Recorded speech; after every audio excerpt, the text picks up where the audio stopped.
आपके वो पंप की हो, वो आपके ब्लोर की हो, वो आपके क्या नाम है उसका जो आप कह रहे हैं भट्टे जो है उनके ऊपर हो, आटा चक्की पे हो, ये आपके ट्यूबवेल के ऊपर हो, ठीक है ना। ये सारे का सारा इसका जो है एडवांटेज ही ये है कि ये इतनी लो पावर से, बल्कि ये चलाएं हर तरह का। सबसे बड़ा फ़ायदा ये होता है कि आप इसको कंट्रोल कर सकते हैं। अब ये जिधर एग्जास्ट लगे कोई कंट्रोल नहीं है, बस बटन ऑन करें, उठा जनाब शोर भी कर रहा होता है। अच्छा अभी आप देखें, यहाँ से मैं इसको ये देखें स्पीड भी बढ़ा रहा हूँ, ठीक है।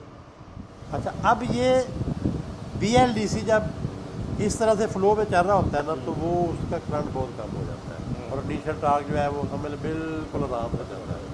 अच्छा अब आप देखें ना, अगर आपने कहीं एग्जास्ट लगाया हुआ है, आप कहते हैं यार सारी रात चल रहा है, अच्छा बंदा कहता है जी ये इसको लो कर, मसला अभी मैंने लो कर दिया। अच्छा अब आप ये देखें कि वो सारी रात भी चल रहा है, भाई मुझे नहीं चाहिए उतनी स्पीड में। ये जो इशू है ना, ये लोगों ने सॉल्व नहीं किए। जो प्रॉब्लम सॉल्व करता है ना, वो भाईजान उसी के साथ इन्वेस्टर आते हैं, उसी के साथ लोग आते हैं, उसी के साथ कस्टमर आते हैं। अगर मैंने एक जगह लगाया हुआ है, मैंने लो स्पीड पे कर दिया है और या टाइमर लगाया हुआ है कि यार 4 घंटे बाद 2 घंटे बाद बंद हो जाए, तो आप देखें। अच्छा रही बात वो प्राइस वाली जो आप कह रहे थे, ये सिर्फ 8,500 का है। इसमें कंट्रोलर भी है जिसे आप VFD टाइप कहते हो, BLDC मोटर भी है, मैग्नेट भी है, फ्रेम भी, हर चीज़ है। हम इसको 50,000 में बेच सकते हैं, लेकिन वो फिर मार्केट जो है वो आम बंदे की नहीं ना रहेगी, आम लोगों की वो मार्केट नहीं रहेगी। अभी आप देखें अब, बल्कि अच्छा एक और बात है, इस स्पीड पे ये फील ही नहीं होता कि चल रहा है, यानी कि शोर नहीं है और इस तरह से कोई चक्कर नहीं है। अब ये वो चीज़ अब कंट्रोल ही नहीं है मेरे एग्जास्ट का, तो मैं क्या करूँगा भाई।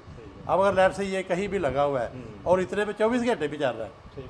अभी मैं आपको बताता हूँ, ये देखें ज़रा, ये जो अभी मैंने चलाया ना, ये इस वक्त पता है कितने वाट ले रहा है? 8 वाट ले रहा है। कोई बंदा सोच सकता है कि यार 8 वाट दे विच ते कोई पक्खा चल रहा है।